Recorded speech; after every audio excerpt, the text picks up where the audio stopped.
እስራኤል የዓለም አቀፋዊ ማህበረሰብ ድጋፍ ጠየቀች። ዩክሬንና አሜሪካ አከራካሪ የነበረውን የማዕድን ስምምነት ተፈራረሙ። ናይስጥልን ውድ የኢትዮ ከረንት የዩቲዩብ ገጽ ተከታዮችና አድማጮች እንደምን አላችሁ? ለዕለቱ የተመራረጡን አርዕስተ ዜና ወደ እናንተ ይዘን ቀርበናል። እስከ መረጃው ፍጻሜ ድረስ በአብሮነት እንድትዘልቁ በአክብሮትና በትህትና እንጠይቃለን። ቤተሰብ ለመሆን ላይክ፣ ሼር፣ ሰብስክራይብ ማድረግዎን እንዳይረሱ። ወደ ዕለቱ የመጀመሪያ ዝርዝር ዜና ስናልፍ ያጋጠማትን ከባድ ሰደድ እሳት ተከትሎ የዓለም አቀፋዊ ማህበረሰብ ድጋፍ ጠየቀች። እስራኤል ከኢየሩሳሌም አቅራቢያ ያጋጠማት ከባድ እሳት ተከትሎ ዓለም አቀፋዊ ማህበረሰብ ድጋፍ ጠይቃለች። ከኢየሩሳሌም በቅርብ ርቀት ላይ የተከሰተው ከባድ እሳት መዛመቱን ተከትሎ ነዋሪዎች አካባቢ ለቀው እንዲወጡ መደረጉ ተገልጿል። እንዲሁም በሰደድ እሳቱ የተነሳ በርካታ መንደሮች እንዲዘጉ መደረጉን ተነግሯል። ባለው ከባድ የአየር ጸባይና ኃይለኛ ንፋስ ታግዞ እየተዛመተ የሚገኘው የሰደድ እሳት ለመቆጣጠር እሳቱ አደጋ ሰራተኞች ጥረት በማድረግ መሆናቸውን ሲኤንኤን ዘግቧል። የእስራኤል መከላከያ ሚኒስቴር ሀገሪቱ ብሔራዊ የአደጋ ጊዜ ላይ መሆኑን ገልጾ የሰደድ እሳት ለመከላከል ዓለም አቀፋዊ ማህበረሰብ ድጋፍ ጠይቋል።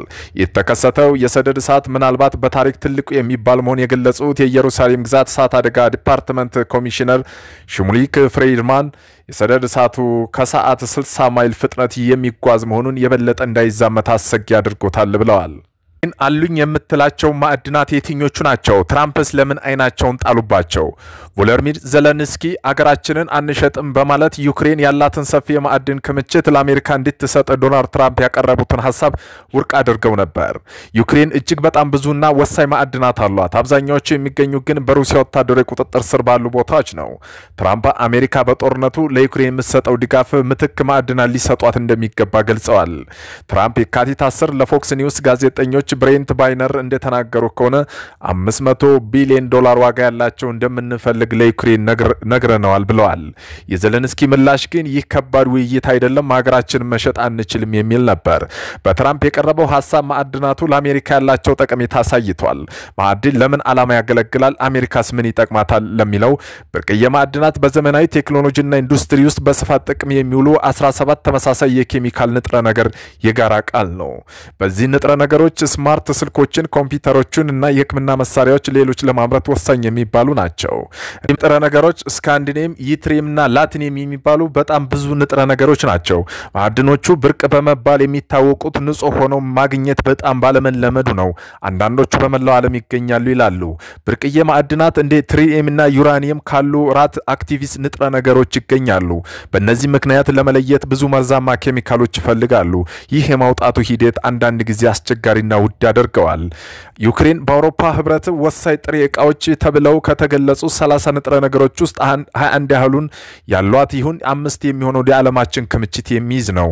እነዚህ ንጥረ ነገሮች አብዛኛው በደቡብ ዩክሬን ክሪስታሊን ቪልድ ዋነኛነት በአዞቭ ባህር ስር ይገኛሉ። አብዛኞቹ እነዚህ ግዛቶች በአብዛኛው ጊዜ በሩሲያ ቁጥጥር ስር ናቸው። ፎርብስ ዩክሬን ገለጻ ከሆነ 70% ያህሉ በዶኔትስክ እና ዲፕሮስቲክ እና በሉሃንስክ ግዛት የሚገኙ ናቸው።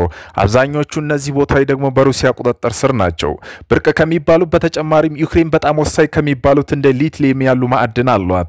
እንደ ዩክሬን መንግስት ከሆነ አገሪቱ ወደ 450,000 ቶን የሚጠጋ የሊቲየም ክምችት አሏት።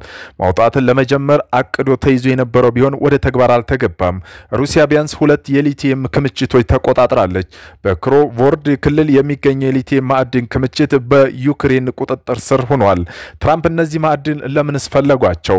አሜሪካ በኩል ብርቅዬና ወሳኝ የሆኑ ማዕድናት ምርት ለመቆጣጠር ያላት ፍላጎት የሚጨምረው በአሁኑ ጊዜ የዓለም አቅርቦት በምትቆጣጠረው ከቻይና ጋር ባለው ውድድር ምክንያት ነው።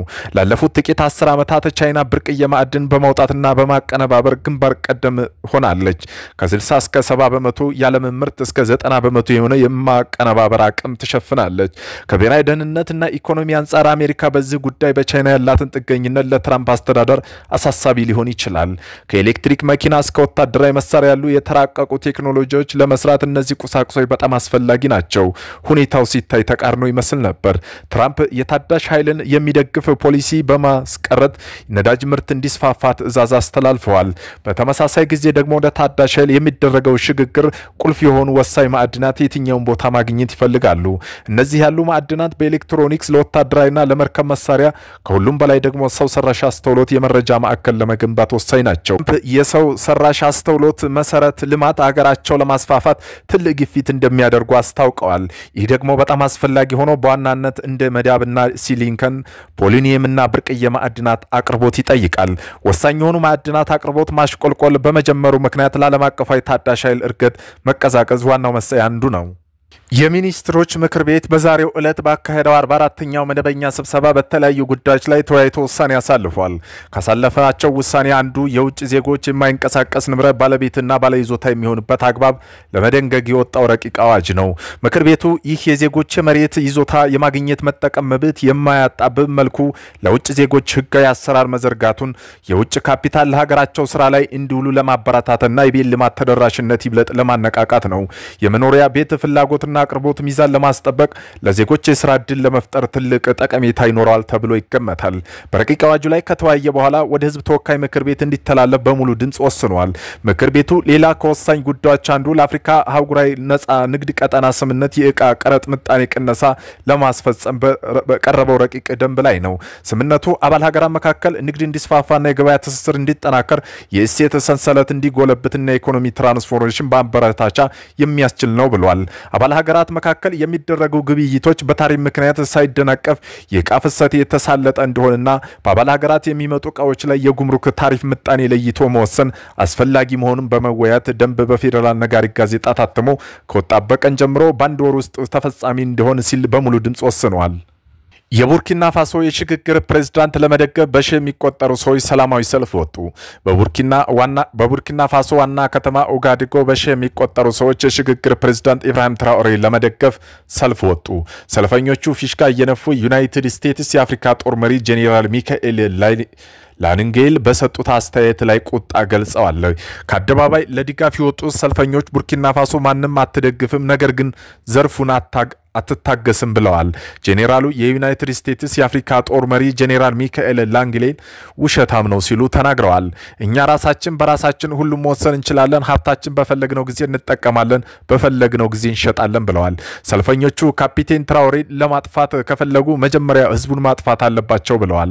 በ1987 ግድያ ያጋጠመው ነገር ግን አይደገምም። ካፒቴን ሳንካራ ላይ የደረሰው ካፒቴን ትራኦሬ ላይ አይደርስም። ፕሬዝዳንታችን ለመከላከል እስከ መጨረሻው እንሄዳለን ሲሉ ተደምጠዋል። የድጋፍ ሰልፍ ወታደራዊ ባለስልጣናት መንግስት ለመገልበጥ ሴራ ማግኘታቸውን ከገለጹ ከቀናት በኋላ ሲል አፍሪካ ኒውስ ዘግቧል።